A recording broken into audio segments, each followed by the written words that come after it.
आज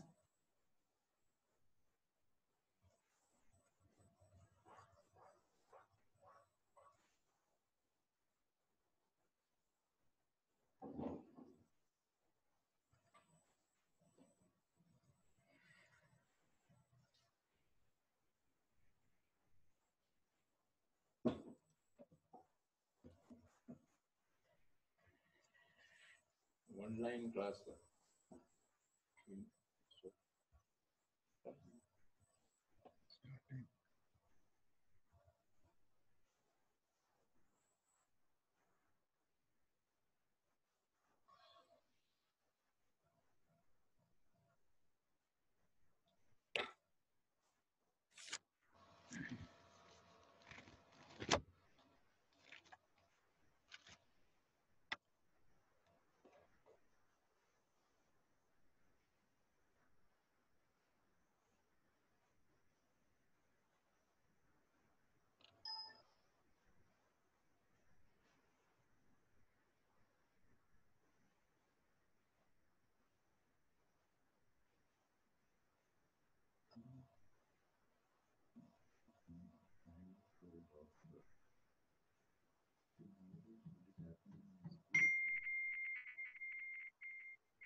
Good afternoon, gentlemen.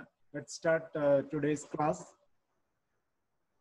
The chapter will be 2.1.3. I hope you can see the slides. The chapter will be 2.1.3.7, the continuation of three-phase generator. So the previous session, we have stopped voltage regulation of the generator. So in this, we have seen what is the basic working principle of generator, various constructional details, what are the type of rotors, what is the difference between silent pole and the cylindrical pole type rotor, then how the stator windings are being distributed.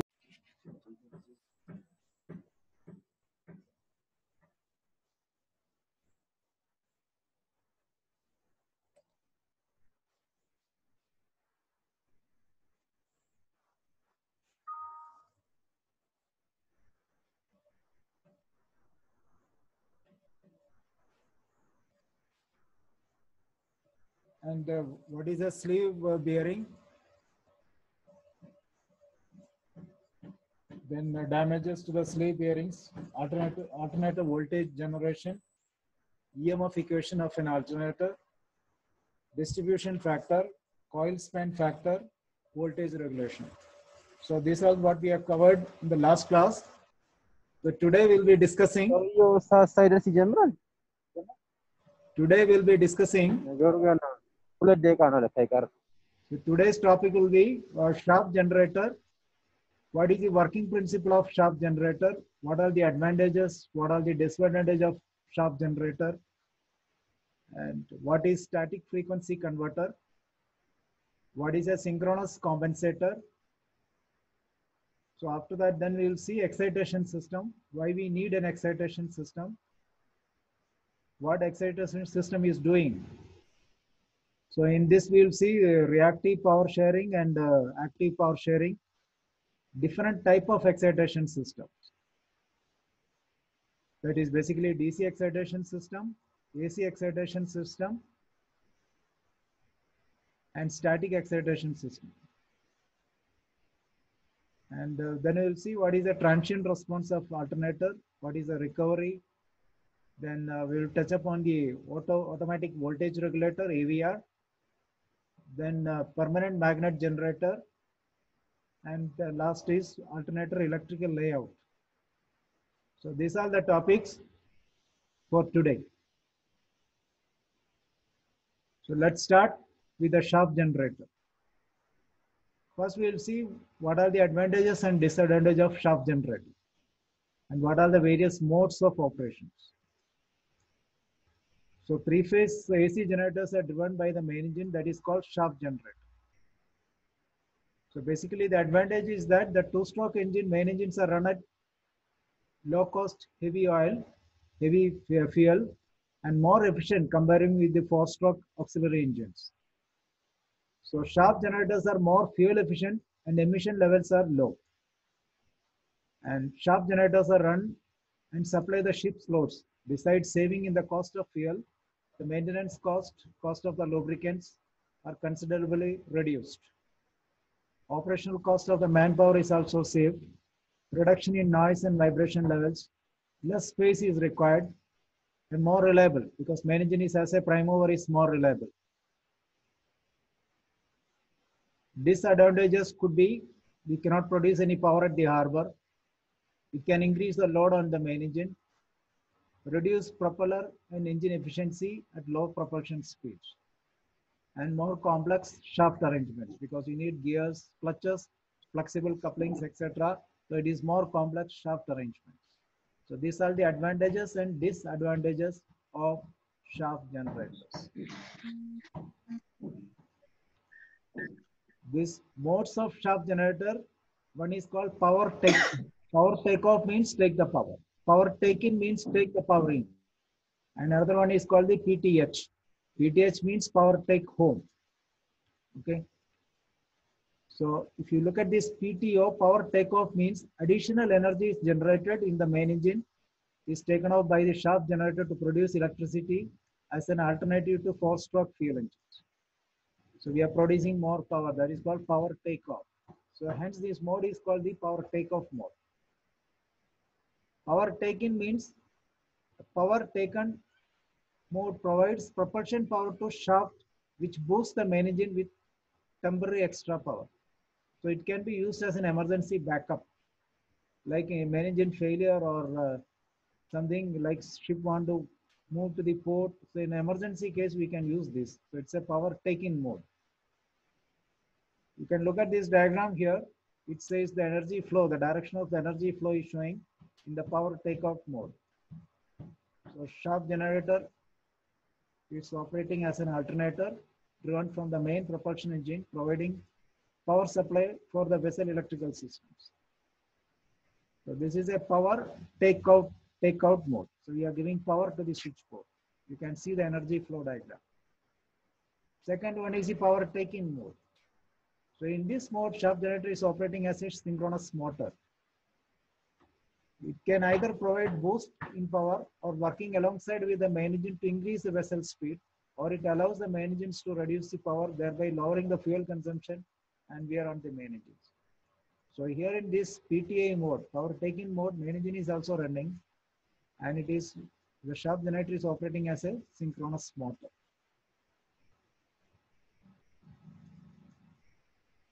power take home mode, the main engine is out of operation. So with this, with the PTI, the shaft generator is operating as a synchronous motor. In this mode, this time it is providing 100% for the ship's propulsion power because main engine is out. So in emergency situations, this could be due to the failure of the main engine or the main engine requiring critical or unplanned maintenance. So this is called the power take home mode. So three modes. So we have seen what are the advantages, what are the disadvantages, what are the various modes of operation of the shaft generator. This is the layout of a shaft generator on board ship. So typical layout, you can see here three generators. The output is connected to the switchboard. And this is the main engine output through the gearbox. This is a shaft generator. Shaft generator output is connected through a frequency converter to the switchboard. The purpose of the frequency converter is that it can accept a variable range of frequency because at slow speed of the main engine, the frequency will be dropped. But you need a constant frequency, which used to be given to this system frequency should be constant. Then only you can connect to the switchboard. That is why you have a frequency change converter here. You can call a frequency converter or a static frequency converter, this one. So this is a static frequency converter block diagram. We'll just see this, how it is working. Most ships have fixed pitch propeller systems. Ship speed is varied by varying elevation. To accommodate changes in the shaft alternator speed, output from the alternator is delivered to electrical system through the static converter. Static converter, frequency converter, the both functions are same. So this static converter, this whole thing is static converter. It is designed to accept a range of frequencies, generation frequencies here. Reduce the supply to frequency bias. The static frequency converters are designed to accept speed range 40%. So this is the static frequency diagram. Here you can see here. As I told you the purpose, the requirement of this is that the shaft generator frequency will vary because when the engine is running at low RPM, the frequency will drop. But we cannot connect that frequency to the main switchboard. So you need to have a constant system frequency. To maintain that frequency, we have this frequency converter here. This frequency converter is basically, it is a converter inside. You see this is a rectifier here, three-phase rectifier, and a DC link and an inverter. So AC supply is converted into DC, filtered and given an inverter. This will produce a constant frequency output. You can see here, this line, this green line you can see here, this is a regulator for frequency and voltage. And the red one you can see here, this is a voltage control. So regulator for frequency and voltage is this one. So this will give a constant system frequency. You know this is a converter which is purpose is only convert AC into DC. It is just a diodes, power diodes. This is an inductor and a capacitance to filter out any ripples in the output DC. An inverter will convert DC into AC. This could be a semiconductor switches. As we have discussed with the pulse width modulations, it's a semiconductor switch device which will convert a DC into AC. So the frequency, it will remain constant because this switchboard, if you want to parallel this generator, this shaft generator, so you need to have a constant frequency, otherwise there is no use. So this frequency has to be constant. That is why we are having this frequency converter. So static frequency converter is a device which alters the frequency of the input signal according to the input set point. You see there is a set point here.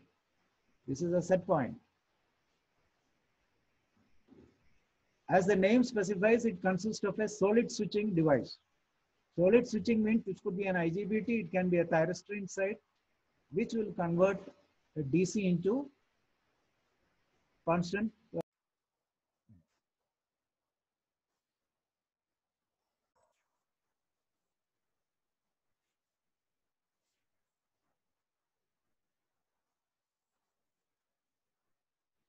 So working of a static converter.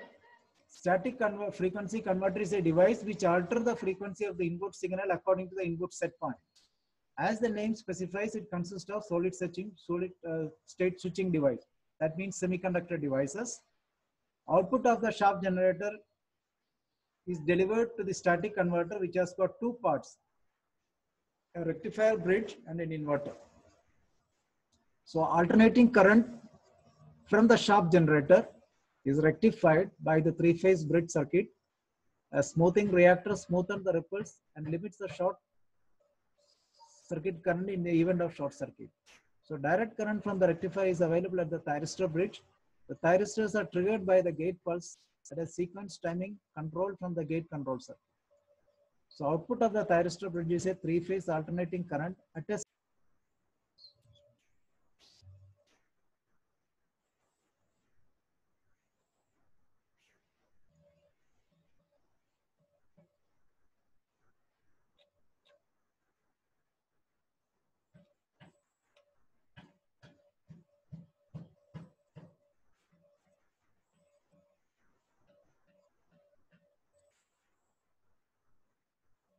Okay, this is the static. Now next is the synchronous compensator.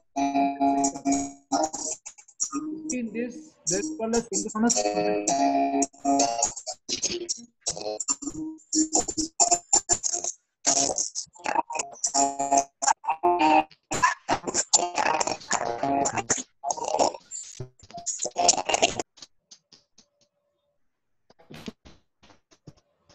Hello, sir. Yes, Hello. yes, go ahead.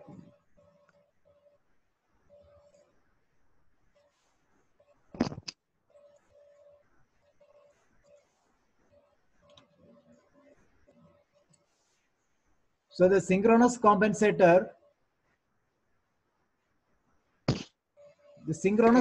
Anything. Sorry.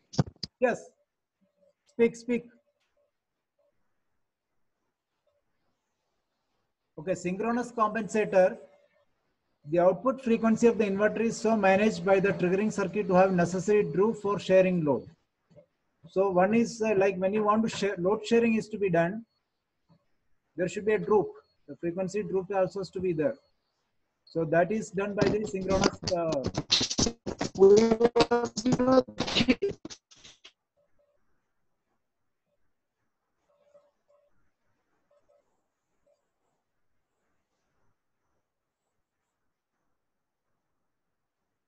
The synchronous compensator is added to the whole arrangement to supply reactive power and to maintain the system voltage. So synchronous compensator means it's a synchronous condenser. You know, condenser means it's a capacitor. So it can act like a capacitor. Capacitor means leading current. Okay. So synchronous compensator is a synchronous alternator connected to the bus bar through the circuit breaker. So how this works? The difference between synchronous motor and synchronous condenser is that synchronous condenser is a shaft is not connected to anything. So no load is connected. An overexcited synchronous motor will act like a capacitor, boosting the power factor of the system. So since capacitor is static component, an overexcited synchronous motor performs the same as of a static capacitor. So it is called as a rotating condenser since the motor here the rotates to perform the same action. Now you can look at this vector diagram here. You can see here this is a load, okay? And here you can see a synchronous motor which is connected here without load here. Now if you look at this vector diagram, you can see here two currents. One current is IL, one is called the IM. IM is the current which is because of the load, the inductive load, IL. You can see the IL is lagging the voltage. This is the V, IL is lagging. IL is lagging by phi L. Phi L is the power factor angle. So phi L is because of the IL. IL is the load current. Now if you look at this diagram, you can see here this is the load current. And this current which is flowing through the capacitor here, assume that this is a synchronous condenser, this will become IM. So you can see the IM. Since it is a capacitance, like this IM will be leading the voltage. And because of the IM and IL, your resultant current I is here. The chi changed. So when I is changed, you can see the angle, the phi angle has reduced. That means the power factor angle has reduced. So when the angle is reduced, the power factor has improved. So power factor is become now from phi L, it has become phi. So power factor is improved. So this is a way, if you use a synchronous motor as a synchronous condenser, you can improve the power factor.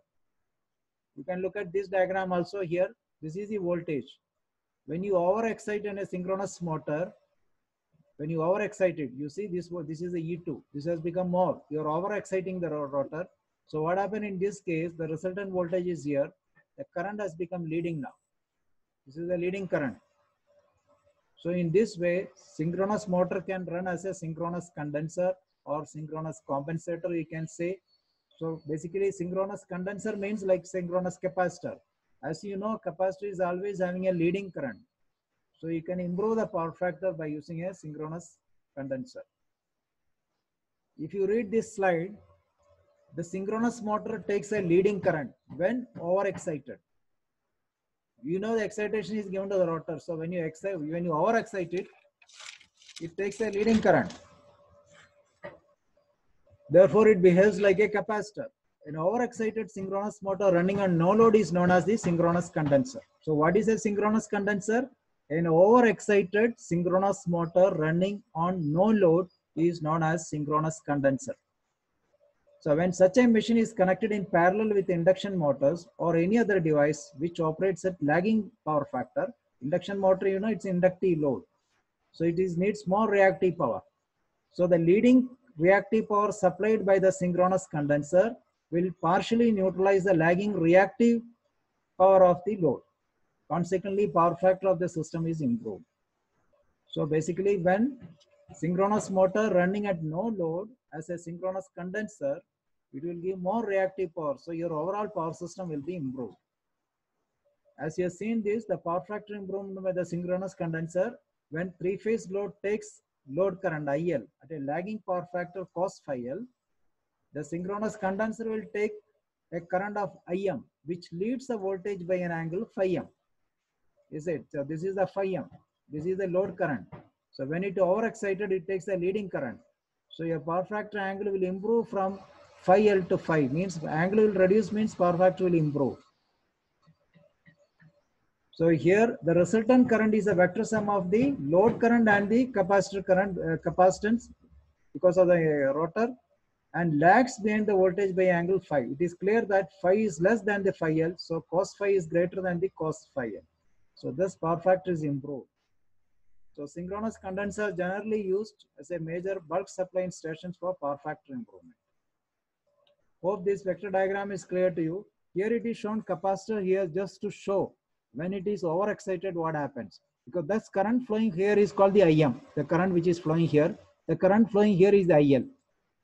So because of the IM and IL, your net current, the total current will become, I will become the phi, this angle between phi and I become reduced. So power factor is improved. So here, if the rotor exciting current is greater than, means if the rotor is overexcited, the excess flux must be counterbalanced in the stator. Now you are giving more excitation current to the rotor. So the excess flux must be counterbalanced in the stator. So now stator, instead of absorbing more reactive power, it will deliver reactive power to the three-phase line. You understood? So when you over-excite the rotor, what happens? The excess flux is there. So that has to be counterbalanced by the stator.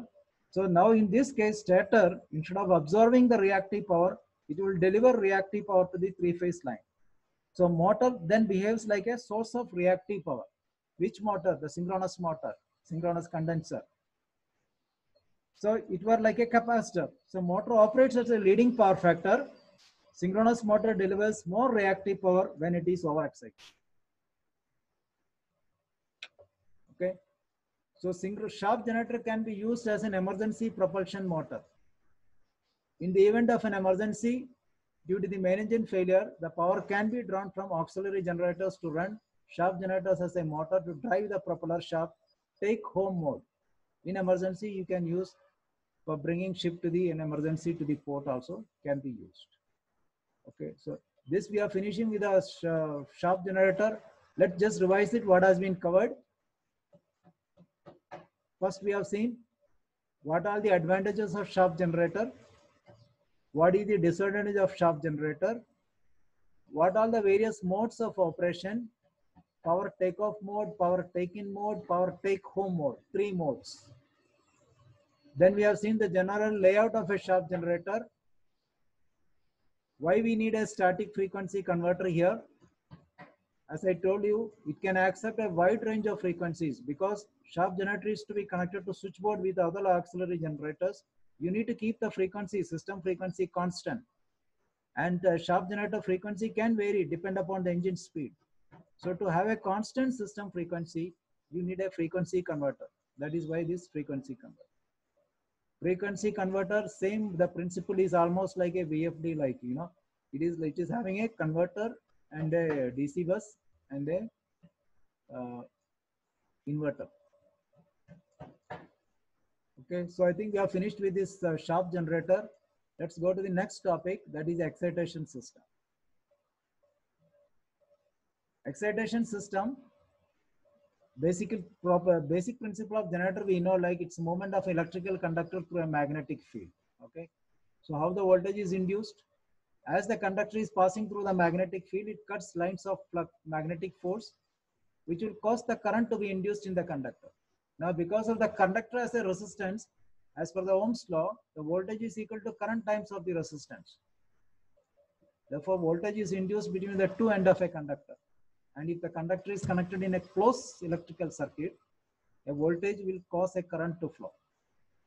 So the amount of the current flow is a function of the voltage induced and the electrical resistance of the load. Okay, this is the basic principle of generator. And induced voltage is very important. Like the speed at which the conductor moves through the fixed magnetic field and the strength of the magnetic field will determine the output voltage. Very important to note this. Speed at which the conductor moves. That means how fast it is moving through the magnetic field. That means your prime mover speed and the strength of the magnetic field will determine the output voltage. Very important, two key factors that will affect the magnitude of the voltage. One is the speed, one is the strength of the magnetic field.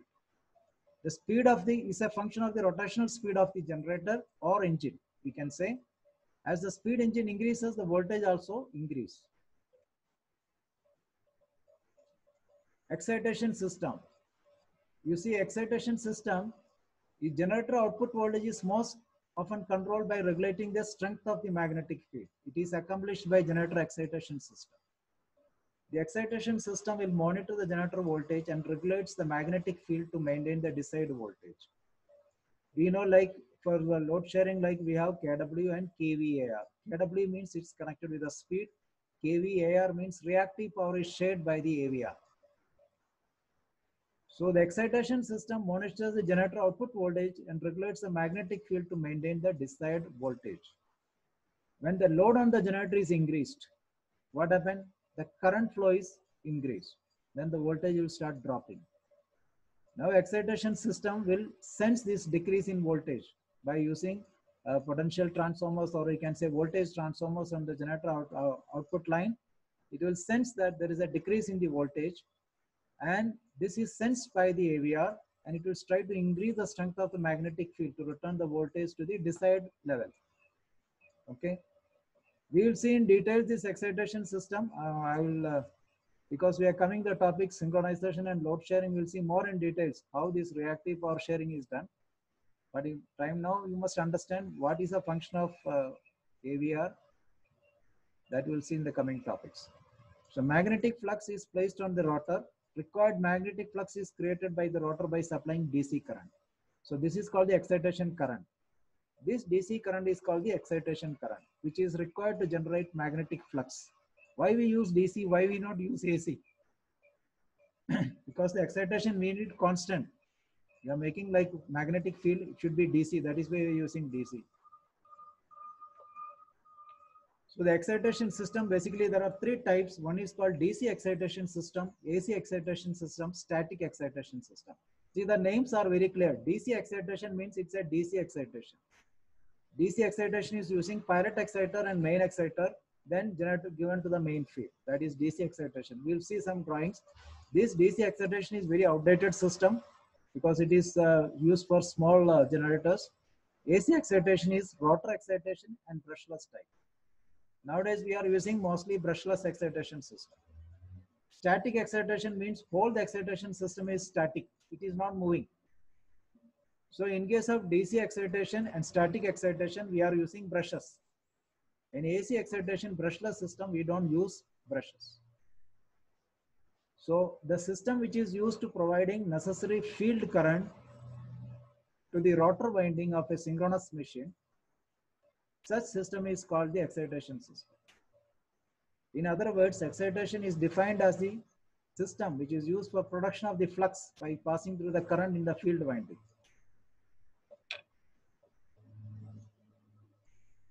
So as I told you, like there are three type excitation: DC, AC, and static. We will see in details what is DC, what is AC, what is static. Okay, DC is little outdated system, but we'll see what it was used in 1920s and 1960s and all. It's very old. Okay, since it is in your handout, we'll just see what it was. So it uses a DC generator as a source of power driven by the motor or shaft of the main generator. You can see this diagram here. In this is a DC excitation. We have a pilot exciter and a main exciter. So the pilot exciter output voltage, you see this all DC and this all driven by the single shaft. Pilot exciter, main exciter, all driven by the single shaft. Pilot exciter output is given to the main exciter, and you are varying the pilot exciter output voltage. So this is a DC voltage which is going from the armature here, which is going alternator field. This DC field, this is a field which is excited. Okay, so DC excitation consists of two types of exciters. They are main exciter and pilot exciter. Exciter output is adjusted by the AVR to control the alternator output voltage. Also field winding. The field discharge resistor is connected with the field breaker. You can see there's a field discharge resistor. So this two field resistor is connected with the field breaker is open conditions. These two exciters, which is main exciter and the pilot exciter, can be driven either by a motor or by a main shaft. This means this has to be driven. No? This is armature. This has to be driven. This is armature. This is armature. This is the field of pilot main exciter. This is the field of the pilot exciter. So here we are using a DC excitation. This is known as the DC excitation. It is the outdated system. It's very old system. You can see in this diagram here. See, this is the generator. It's not. This is the diagram I got it. This is the main generator. This is the field of the main generator. This is the brushes. So this is the main exciter. This is the pilot exciter. Pilot exciter output is given to the field of the main exciter. Main exciter output is given through the brushes to the field of the generator. So this altogether we call as a DC excitation system. Now we are controlling the field of this. This field we can vary. This field we can vary. So you can basically vary the excitation of this voltage. And this all are driven by a single shaft, these two.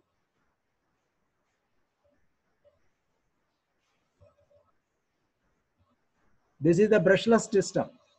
You see, brushless is the one which you are having on board ship. Now here you can see here, it's a very quite simple system. This is the alternator. This is a field winding. This is a varistor. These are the diodes. These are power diodes. It's not small diodes. It's a power diode. So I will show you the power diode because it has got a high voltage and high current capacities. This is the field of the pilot exciter. Okay. So pilot exciter field is excited from the AVR. So this is the excitation you vary here. When you vary this voltage, the output voltage of AC exciter is varied. This is given to a bridge circuit. This is a DC, which is given to a varistor, then given to the main field of the generator. With availability of silicon semiconductor rectifiers capable of handling large power, DC generators have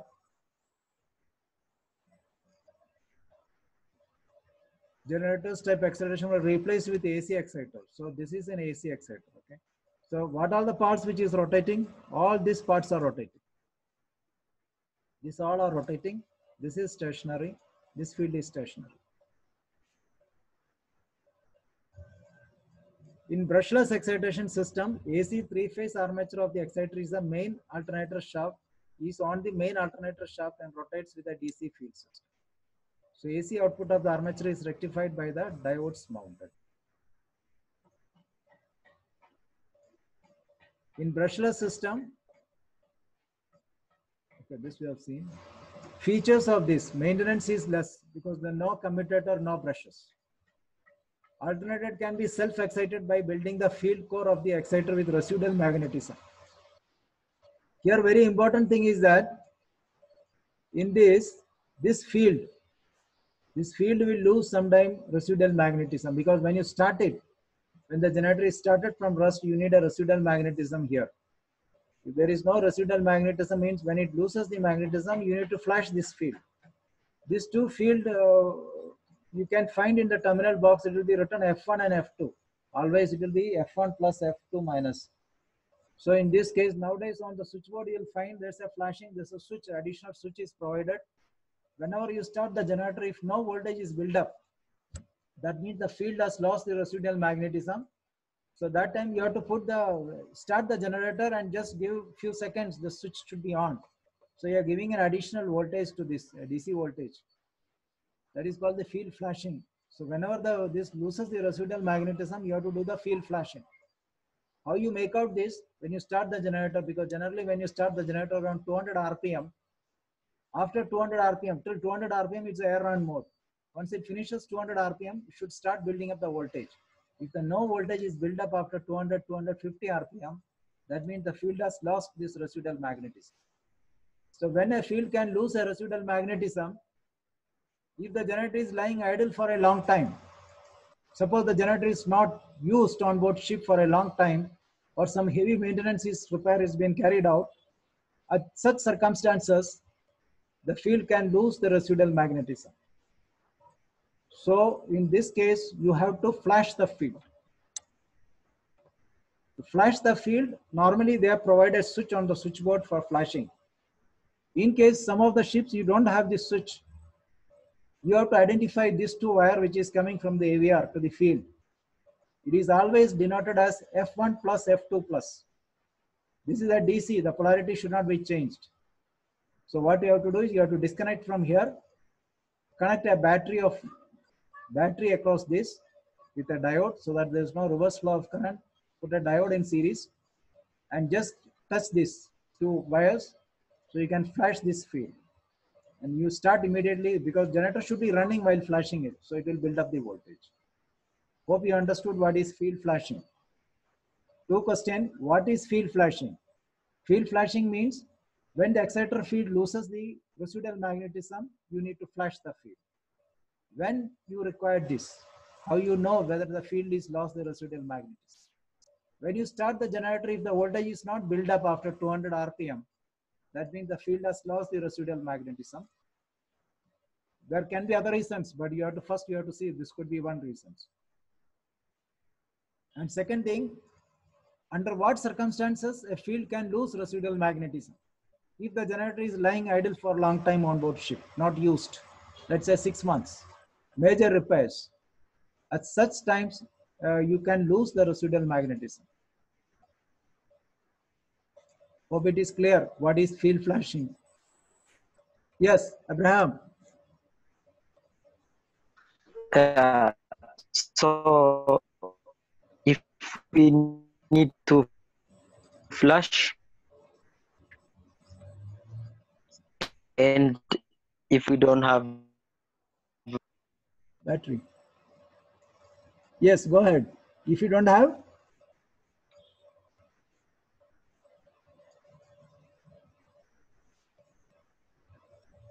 Abraham, I couldn't get your question. I could not get your question.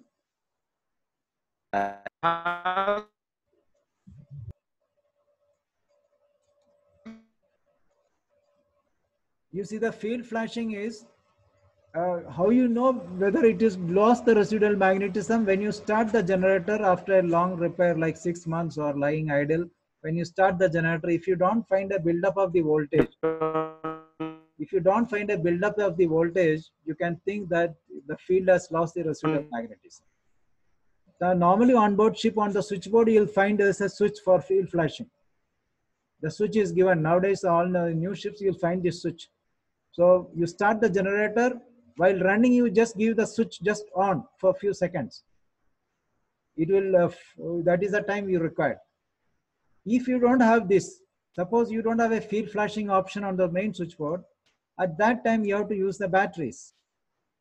To connect a battery, you need to identify the field connection from the AVR. Always when you see the AVR on the switchboard, you'll find the AVR, these two connections coming to the field. That will be always marked F1 and F2, no doubt in that. You see it will be always F1 plus F2 minus. Disconnect those two wires and use any batteries on board ship, which has 100 amps or 200 amps batteries, and just connect it. That's it. So immediately as soon as you connect, you'll find the voltage is building up. This is field flashing. If you have any doubt, just ask me in the, just put me a chat message. I will clarify your doubts in the coming class in the evening. Okay, now next is, we have seen the what are the features. These brushless diodes, this very important, these diodes. You see how these diodes looks like? The diodes looks like this. Okay, it is not like diodes what you have seen in the lab. It is not small diodes. Actually, one onboard ship you can see here in this. You see the diode inside? This was from my last ship. You can see the diode. The white one is the diode. It's a power diode. It's very high voltage, high current capacity diodes. So this actually, this part is the non-dry vent side. This diode is on the non-dry vent because your exciter is on the that side, on the non-dry vent. So if you open this cover, this air cover now, the ventilation cover, if you open both side cover, you can access this diode. You can test this diode, because if one diode blows, nothing happens. The voltage will slightly drop. But if two diode goes, yes, you can have problems. Or there's a short circuit with the diode, you can have problems. But generally, one diode goes off, nothing happens. The white ones are the diode. These white ones are the power diode. It's not normal diode, it's a power diode. You see, the power diode looks like this. Okay, so power diodes are semiconductor device used in the rectifier circuits to rectify higher value of current. The diodes have larger PN junction with other diodes due to the ability to be used in rectifier higher value of the current, higher voltage. Means higher amps, higher voltage. So these are the power diodes. So brushless excitation, the current rating of the diode must be taken into account, not only to the full load excitation current, but also for the cooling arrangement of the heat sinks for the diode. So as I told you, how do you make out when the diode is blown? You see, first thing you make out is the voltage is dropped, because the excitation voltage cannot build up if the diode is gone.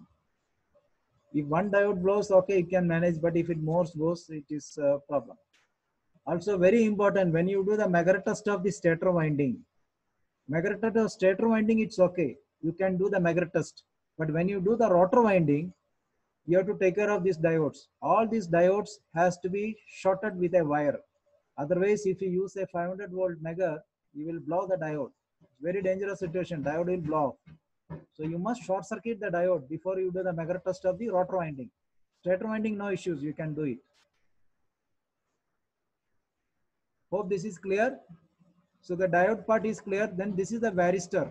You see, varistor means it is actually a, yes, Sophias. Go ahead. Okay, thank you. When you say the diodes are blown and then the voltage may drop, when it is sharing the load, it's dropping the voltage, or when it is on idle running, when we have to check the voltage drop? On load, you cannot check this. If it is running in parallel and if you find the voltage is dropped, you cannot. You have to take it off load and check. But as I told you, like one diode drops, it will compensate. But if it is two diode gone or short circuit, yes, it will come out. The voltage will drop immediately. And this So has the to be, voltage drop, yes, we will see the voltage drop when it is on idle running or when it is on in parallel. ideal running only you can see it. Ideal running parallel also it will come out of the parallel because the voltage magnitude of the voltage will drop, no? So it will come out of the synchronization. Okay, thank you.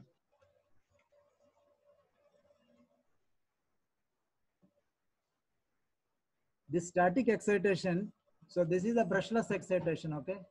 So varistor means this will vary because the whole thing is the purpose of the varistor is to take any spikes, voltage spikes and all, it will regulate. It is varistor means it's a variable resistor, you know, the full form is varistor. It is a variable resistor. So with the voltage, the resistance varies. It's automatically. So this will automatically maintain so that no voltage spikes can spike, you know, can come to the field. So this is varistor means it's a variable resistor which will automatically vary the resistance depend upon the voltage. So basically it take care of any voltage spikes and this is given to the field. Okay. Now here main important thing, when you do the Megger test, this is very important on board ship. When you do the routine Megger test, you can do stator Megger test, no issues. You don't damage anything when you do the stator lines. But if you are doing a rotor insulation test, you must disconnect the AVR. Now, where do you access this AVR? The AVR is always on the, most of the AVR on the new ships is in the main switchboard. So you disconnect these two wire. You see these two wire, F1 and F plus, you disconnect it. So AVR is disconnected from this end. Then you take care of these diodes. How do you do is, you take a wire and short these diodes, all these 6 diodes. So you can put a Megger test of this. That means if you want to measure up the armature winding of the exciter, you can do it. If you want to the field winding of the main generator, you can do it. So this is very important when you do the Megger test.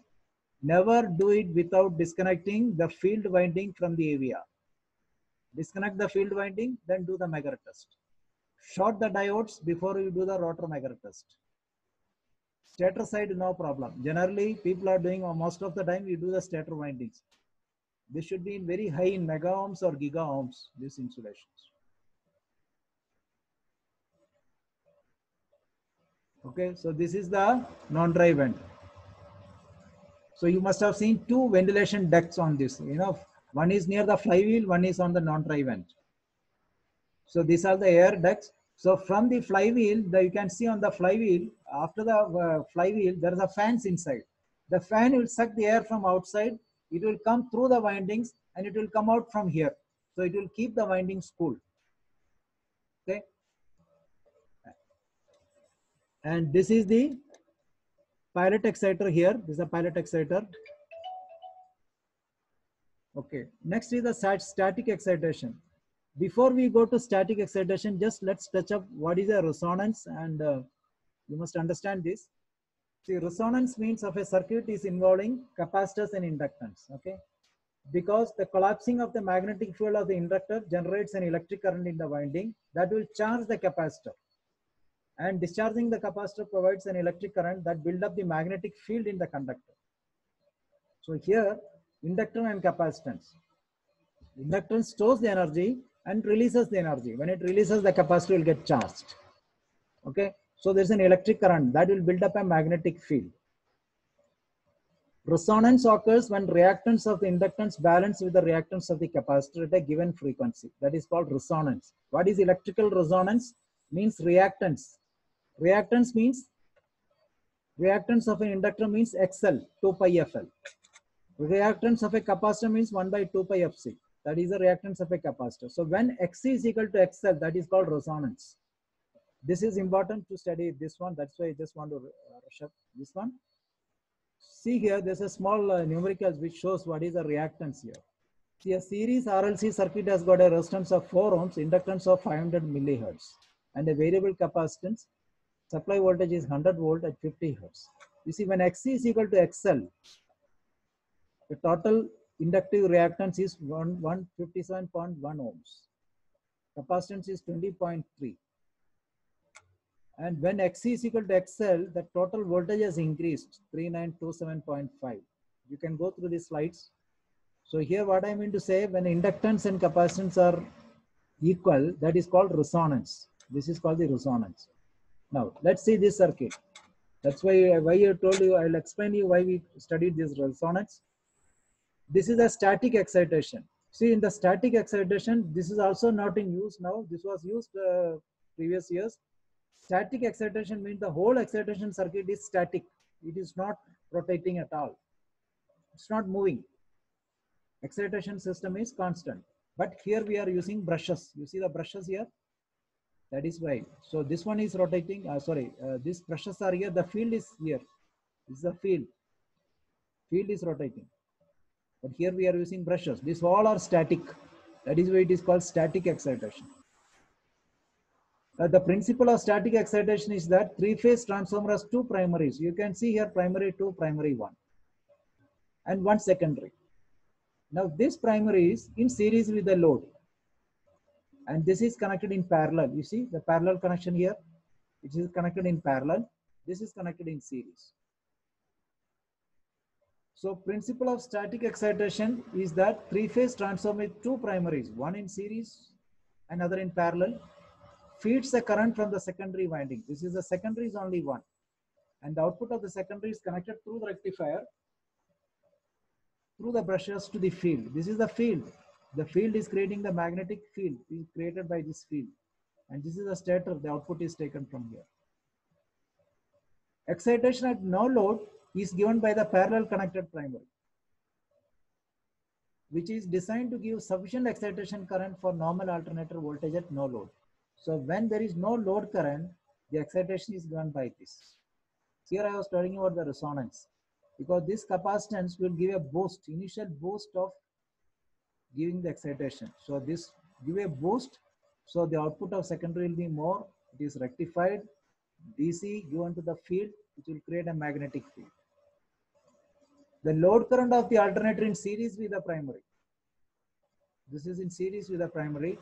That will contribute additional excitation required to compensate for the drop in terminal voltage due to the impedance drop and the armature reaction in the stator winding because of the load current. So this will give an additional boost.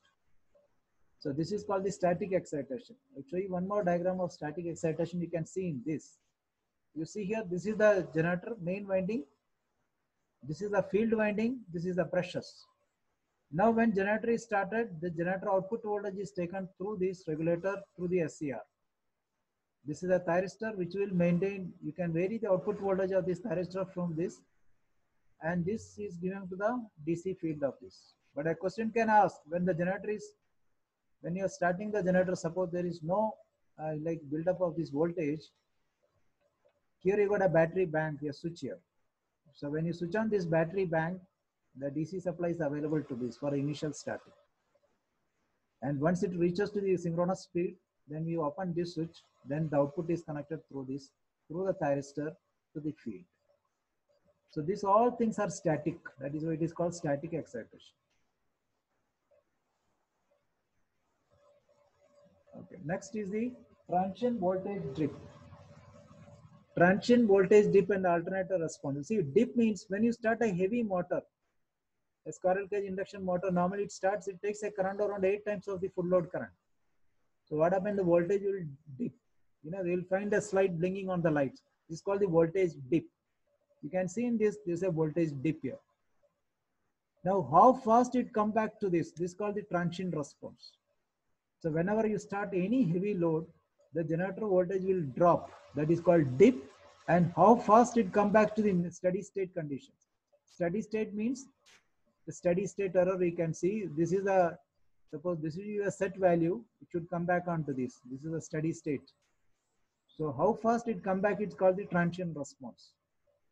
The transient response means how fast it is coming back to the same value. That means 440 volt is the terminal voltage. You start a heavy motor, the voltage will dip, let's say 435. How much time it should come back again to 440 volt? That is called the transient response. Any sudden changes in the load, how should the generator should respond is called the transient response. So when the load on the generator increases gradually from no load to full load, it will allow the AVR, an excitation system, to maintain the terminal voltage within 2% of the nominal figure, thus exceeding the requirements of the regulations. Now, as per the regulations stipulate the transient dip shall not exceed 15% of the rated voltage, and how fast it should recover in 1.5 seconds. So the regulations stipulate the transient dip shall not exceed 15% of the rated voltage, and the recovery of the terminal voltage to a steady state limit, that means the set value, should be within 1.5 seconds. Again, this depends upon your alternator, your excitation systems, your AVR, your prime mover, etc. So this is called the dip and the transient response. Hope it is clear to you. So the effect of the alternator is a sudden dip. Whenever there is a heavy machinery started, there will be a sudden dip, a drop in voltage. So this sharp initial dip followed by a slower dip to minimum voltage. So this is due to the magnitude and the power factor of the load and the reactance characteristic of the alternator. So this is the dip and transient response.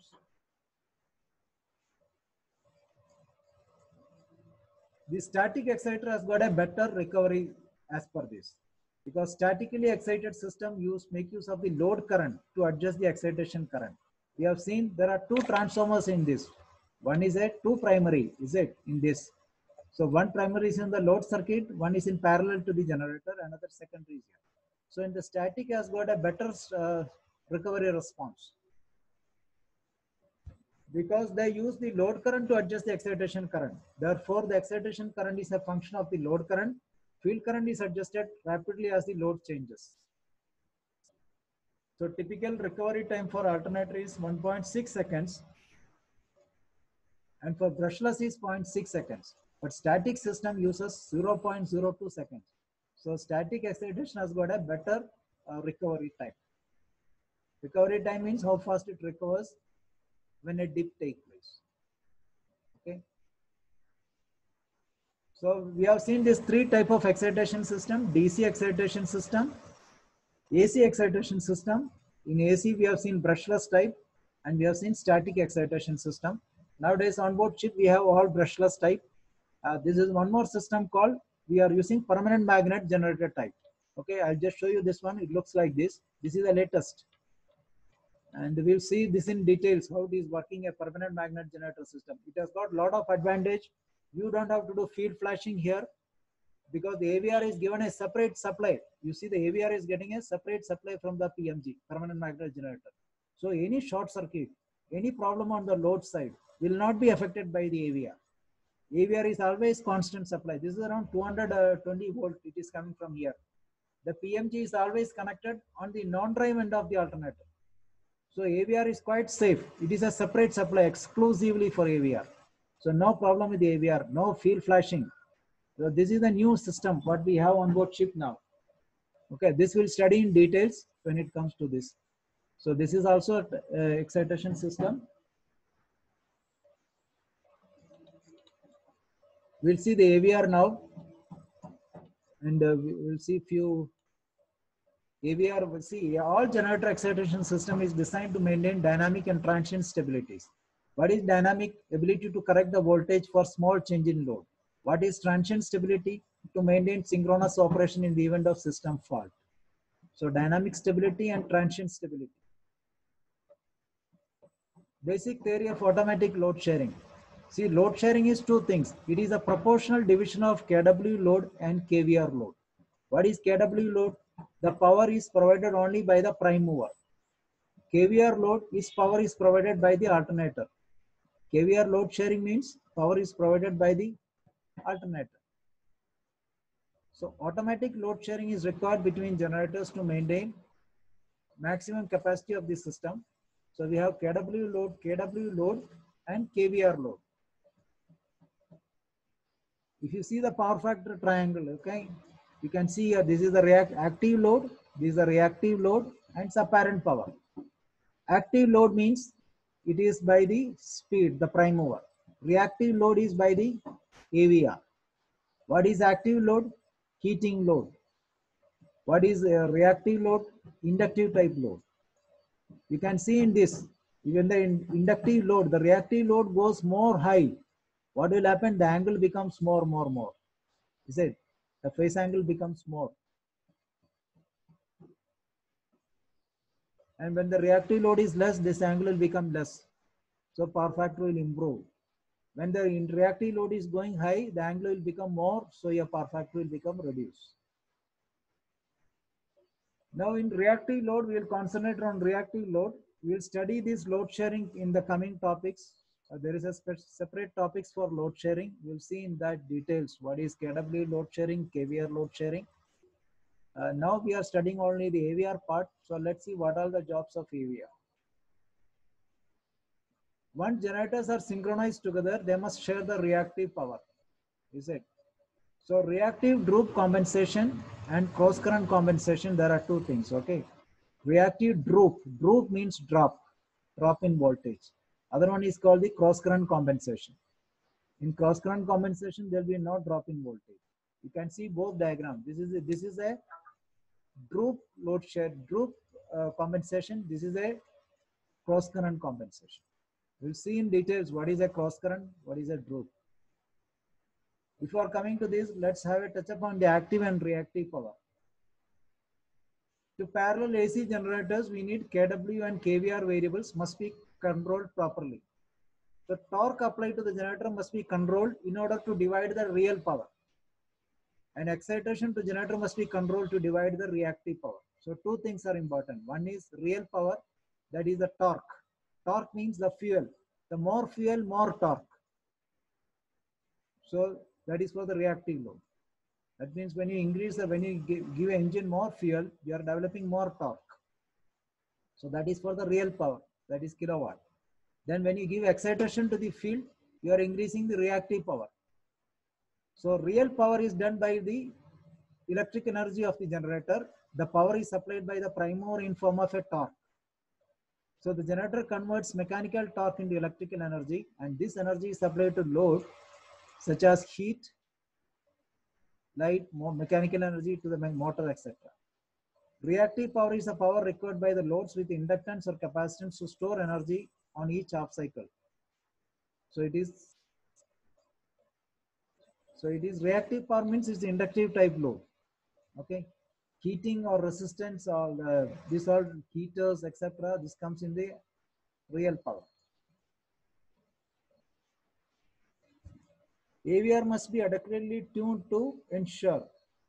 So what are the AVR regulations as per what are the purpose of AVR and the specifications like? When a load is imposed, the voltage should not fall below 85% of the rated voltage. So what is the purpose of AVR? It's only reactive load sharing. AVR doesn't do only active load sharing or yes.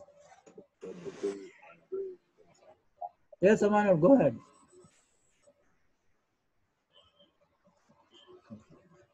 So when the sudden load is imposed, voltage should not fall below the 85% of the rated load.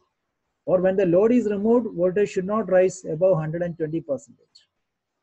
Voltage recovery should be 1.5 seconds within 3% of the rated voltage. These are the specifications, generalized specifications for AVR. Okay.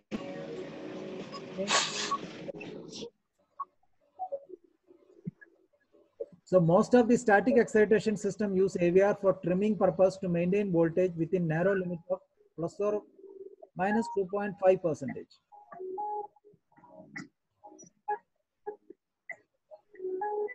When alternators or excitation system undergo steady state short circuit condition, they should be capable of maintaining at least 3 times the rated current for 2 seconds to allow for the short circuit protections to operate.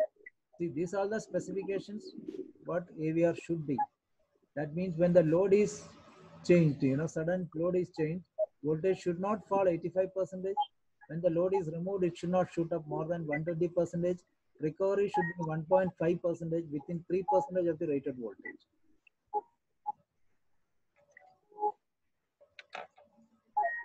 The way AVR controls the excitation of alternator or exciter varies, but they all fall under the following categories. That is excitation supply for the AVR, compounding control of the AVR.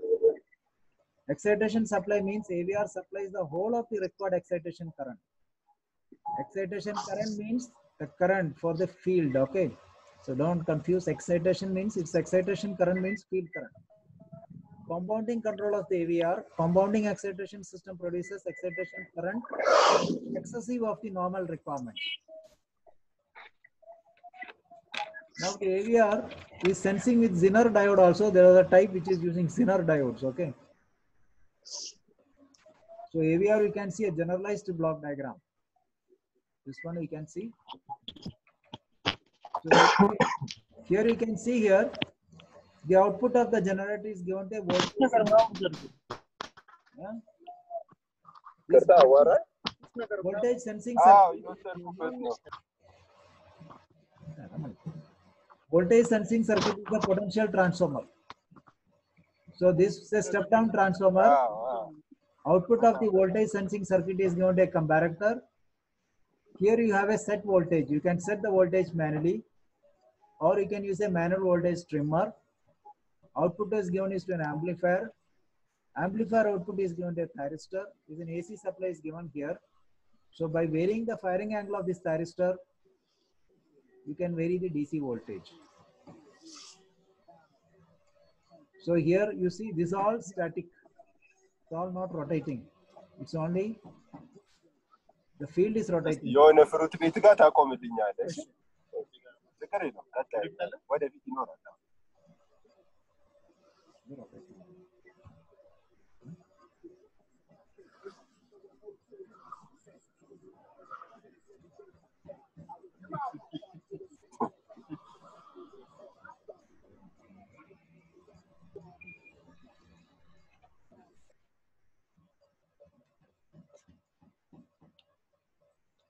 So this another one is the Zener diode. The alternator output is stepped down and rectified and connected to a bridge circuit. So the bridge consists of two Zener diodes which are connected in reverse breakdown mode to resistors.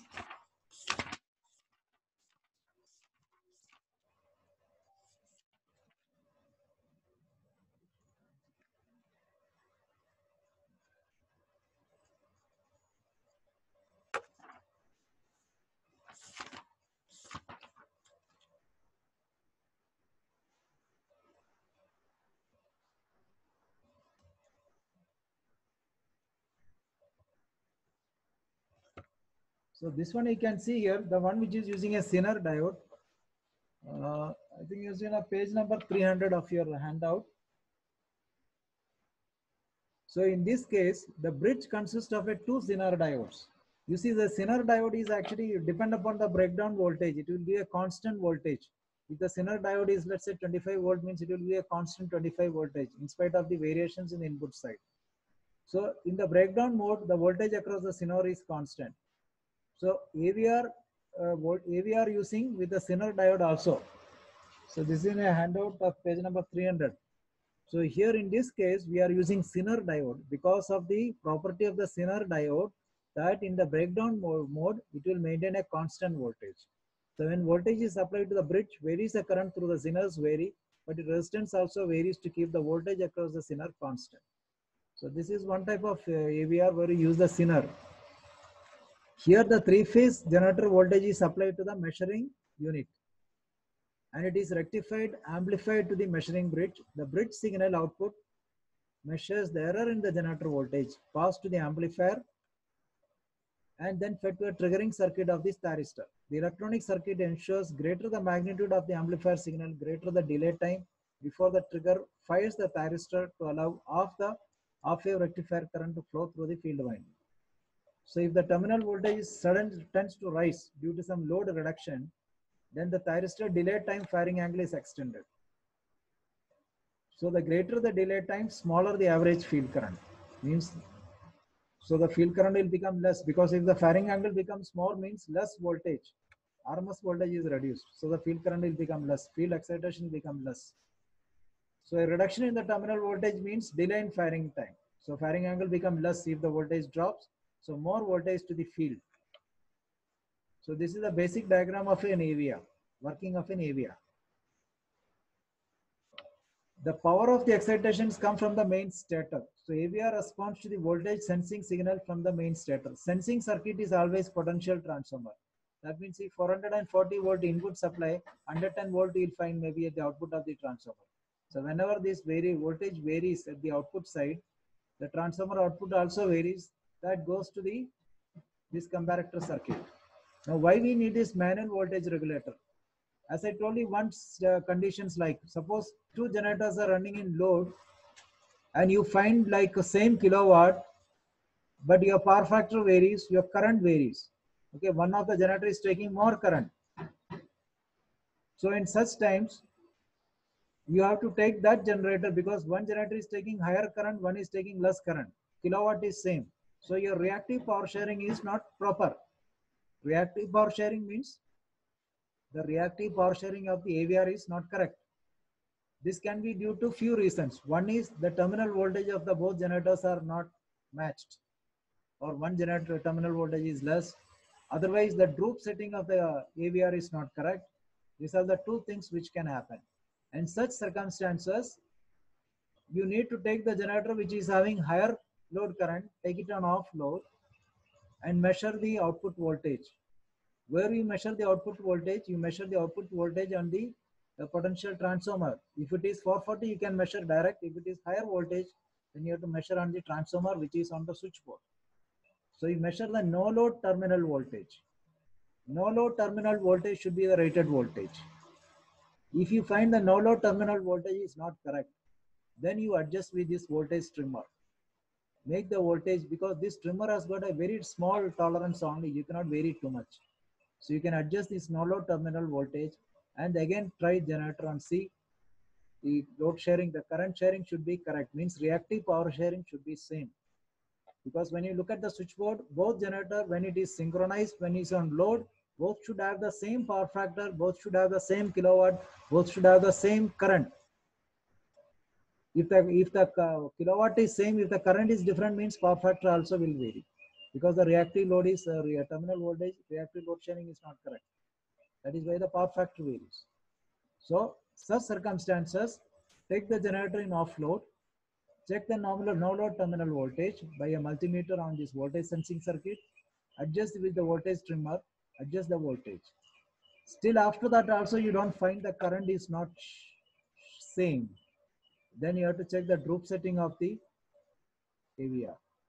Generally droop settings doesn't change because initial commissioning they check all these droop settings should be same. Okay. So the power of the excitation comes from the main stator. AVR responds to voltage sensing signal from the main stator. AVR will control the level of excitation provided to the exciter field. By controlling the low power of the exciter field, higher power requirements of the main rotor field is achieved through the rectified output of the exciter armature. So AVR senses the average voltage on two phases, provide effective regulations.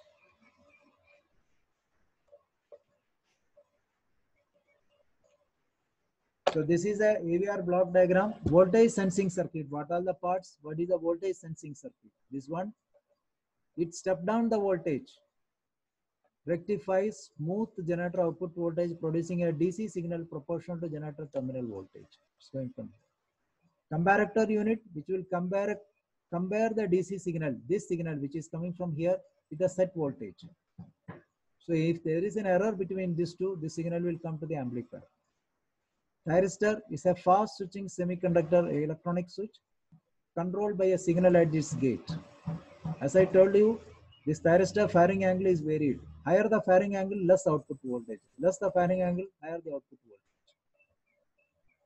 And additional features of AVR, quick response time with voltage stability, fair current and KVR sharing when generator can run in parallel.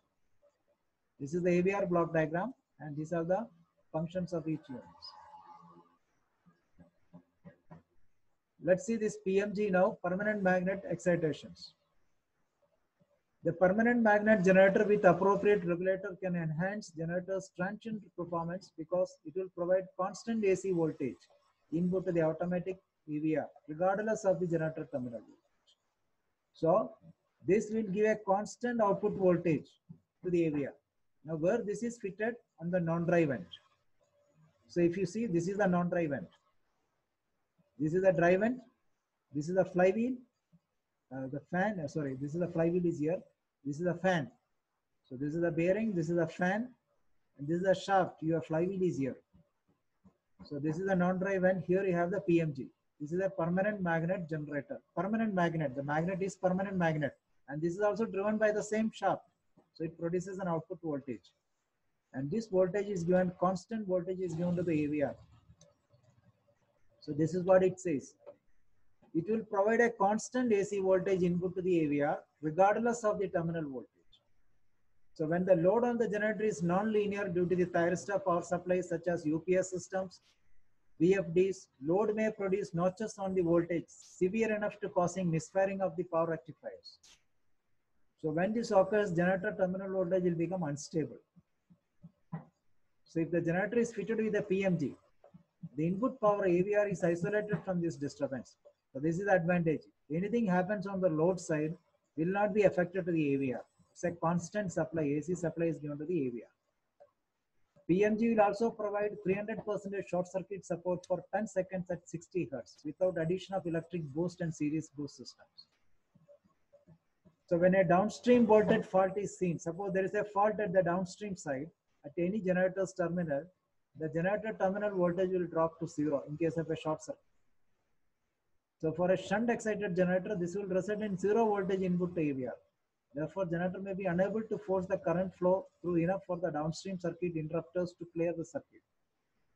So PMG excitation support will continue to provide input power to AVR and provide excitation necessary to clear fault. So hope this is clear. PMG, this is a permanent magnet generator fitted on the non-dry vent side. The whole purpose is that this will give power to the AVR for functioning of the AVR. So anything happens at the output of the generator will not be affected by the AVR. Advantage of PMB system. Permanent magnet generator is isolated from the disturbance on the main output of the alternator and produces a clean, uninterrupted three-phase waveform as long as the alternator shaft is turning. So thereby preventing any disturbance to the input power of the AVR. That is the main thing. The shaft has to turn. So PMG provides a reliable isolated power input to the AVR where the significant voltage waveform distortion may have been problem in the self-excited system. Second thing, it provides a sustained short circuit current during fault conditions which prevent the field from collapsing and allowing fault downstream. So there is no question of field flashing in this case, okay, because always AVR is powered. So you don't have to worry about the field flashing. Non-linear load have no impact. Suppose like UPS, VFDs, they are non-linear load. That will not have any impact on the ability to provide power to the exciter. So there will be no disturbance because of the non-linear load on the AVR side, because AVR input is constant.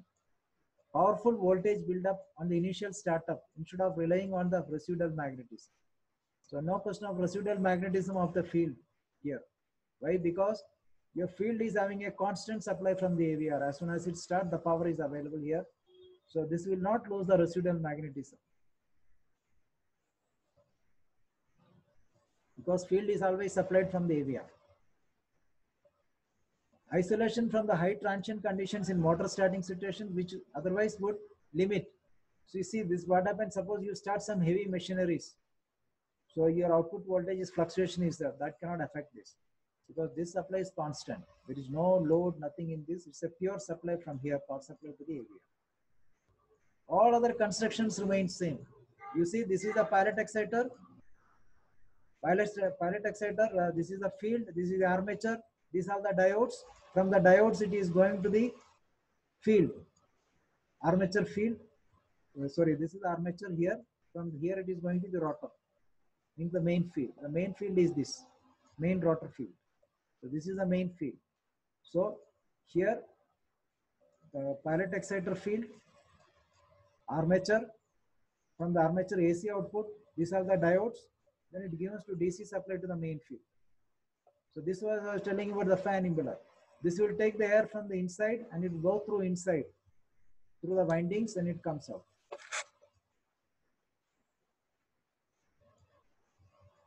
Yesterday I was talking about the last class about the brushes. The brushes will be somewhere else here. These grounding brushes will be fitted here, and the brush will be connected as a strong point on the earth side. So any stray current which is coming on this shaft can damage the bearings. So that is why any stray current coming on the shaft has to be grounded. That is why the grounding brushes are fitted here. You see, this is a generator connection layout. Here you can see here, this is the main field, main generator. This is the main field, rotor field. This is the PMG. You see PMG, permanent magnet generator output is given here. This is the main field. As I told you, this field will be always written as F1 and F2. This is coming from the excitation system. Then you can see here, this is called as CCT. This is called cross current compensation transformers. And these are the voltage sensing circuit. These are the transformers. These are the CTs, current transformers for various protections and all current transformers. This is the external voltage adjustment. So like a manual voltage regulator, this one. So this one is for the CT for protections. This is the voltage sensing circuit. This is called the cross current compensation. This is the main field. This is the permanent magnet generator. This is the main generator stator. We'll see cross current compensation now.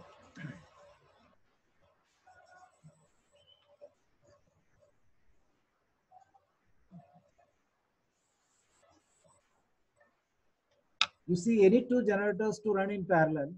You see these two diagrams. This is, I just made one diagram. Like if two generators having same voltage, 100 voltage, 100 voltage, okay? This generator G1 is developing 100 voltage, this is developing 100 voltage. What will happen to the current? The current is shared, 50 amps, 50 amps. Suppose one of the generator voltage has increased. You see the current variation? The current is varied here. It becomes 74.8 amps. Here it becomes 24.8 amps. So what will happen in this case? These two generators operating in parallel to supply a common load operate in a similar manner if the voltage is exactly same on both generators. If the voltage is same on both generators, they will divide the load equally between them. A small difference in the generator voltage will result in unbalanced load divisions. You see the current is changing. This current is called the circulating current. So this is very important. That's why we say both generators should have the same voltage magnitude. If the one voltage magnitude differs, then the current will vary. You can consider this as a battery source also, because if the battery, suppose this is a 100-volt battery, 100-volt battery, the current should be same, shared equally. Suppose one battery voltage is less or more, then this will share more current, this will share less current. Same things to happen to the generators. So parallel generators with a balanced voltage, parallel generators with the voltage unbalanced conditions. Hope you understood what is a circulating current.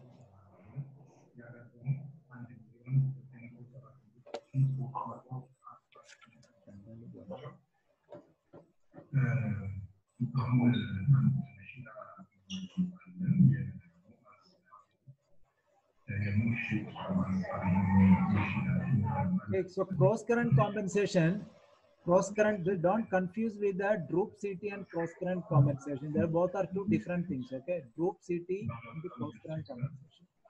Cross current compensation current transformer is required for paralleling generators in order to ensure proper load sharing between the loads. So generator output voltage sensing for regulators may be either single or three-phase action.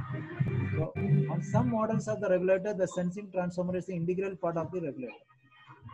Okay, so what is this cross current? Cross current is the flow of the electric current between generator sets that is caused by dissimilar excitation levels in those sets. Whenever there is a voltage is not same, excitation voltage. So what happened? There will be a cross current. That's a circulating current, we can say. The cross current compensation is a term describing the operation of parallel generator sets without intentional voltage droop. So cross current compensation without droop. This is achieved by CT, current transformer, on one phase of the generator output and interconnecting the CTs together to provide an identical voltage bias to each AVR system. Voltage cross current compensation results in no intentional droop in voltage from no load to full load. So it is considered to superior as a reactive droop compensation. coming to this. In practice, the precise matching of the voltage is not possible. Some means must be provided to make the load sharing between parallel alternators generators simple to control. So because of the circulating current or a load unbalance described above, the result of voltage mismatch can take place. Suppose there is a load unbalance or the voltage is not set properly or terminal voltage is not correct, no load voltage, there can be a circulating current. So then you might look at the voltage regulator. So the regulator can provide this help using a parallel compensation circuit called reactive droop compensation or reactive cross current compensation. Okay. You look at this. Suppose if one generator begins to assume more reactive load than the other generator, generator number 1, generator number 2. Suppose if this generator begins to assume more reactive load than the other one, then the line current will increase. What is the line current? This current.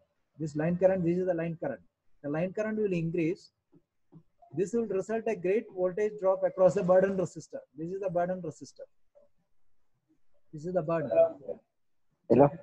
This will cause greater voltage drop across burden resistor, which will cause voltage regulator to reduce excitation in a particular generator. This decreases the line current. So this is called cross current compensation. Means you see it is connected, cross connected here.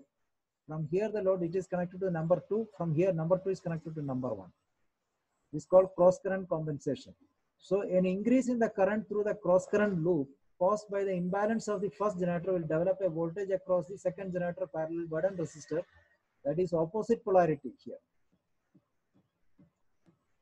And to the nominal voltage developed by the second generator's own current transformer. So instead of causing a drop in line voltage, the opposite polarity will cause increase in voltage.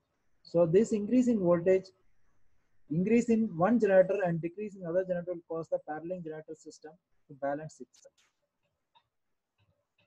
Okay, this is cross current compensation. This will again in the next class we'll go on more details about this cross current compensation. Hope you understood with an AVR circuit. What is a permanent magnet generator? Then what is the AVR block diagram? What are the functions of each of these blocks? What is field flashing? Why we need to do field flashing? When we need to do the field flashing? Then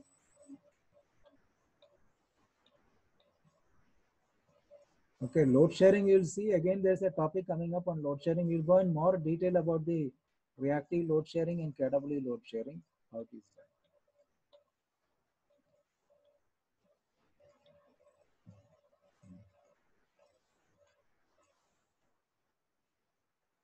Yeah, this is the power diodes. I told you it is not normal diodes. It's a high voltage, high current diodes here. And to check these diodes, it is very easy to check these diodes. You can check with the multimeter. What you have to do is this diode, you see, there will only have access to one side, the top screws. So you can disconnect this screw. You can remove this screw and remove the connections.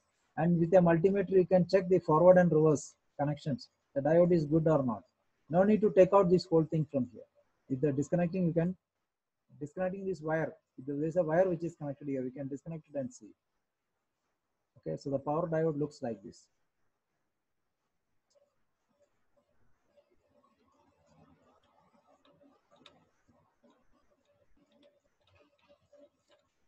Okay, so let's disconnect. Just we'll see the final what has been covered up. So we have seen what is a shaft generator, what is the working principle, various modes of working shaft generator, what is the advantages, what is the disadvantages, what is a static frequency converter, why you need a static frequency converter, why we need a static frequency converter, what is a synchronous compensator or synchronous condenser, how synchronous condenser is improving the power factor. Okay, then we have seen excitation system, 3 type of excitation system, DC, AC and static. Brushless type you have seen. What are the troubleshooting like? What happens when the diode blows? What should be done? How do you do the Megger test? How do you do the field flashing? Then we have seen transient response. What is a dip? What is a transient response? AVR block diagram, how AVR is working. Permanent magnet generator, what are the advantages of permanent magnet generator? How it is working? Why it is called permanent magnet generator? Then we have seen the alternator layout and power sharing, this cross current compensation. Okay, so we'll see in the next class. Hello? So we call it, we'll see, discuss in the next class, the power sharing and other things. Okay, so whatever the doubts you have, you can put it, send me through the email, or you can put it in the chat mode. So tomorrow evening class, we will discuss any doubts, what is there in this thing. I have sent you all the slides for today's class in the morning. Go through the slides. And once completion, we'll go through all the tutorials. There are few numericals also in the tutorials. One class we'll discuss with all the numericals and all the tutorial question answers. All right, sir. Okay, Thank you. gentlemen. Thank you. Okay, Thank you. Thank you, sir. Okay, bye. See you. thank you. See you. Thank you. Thank you. Bye.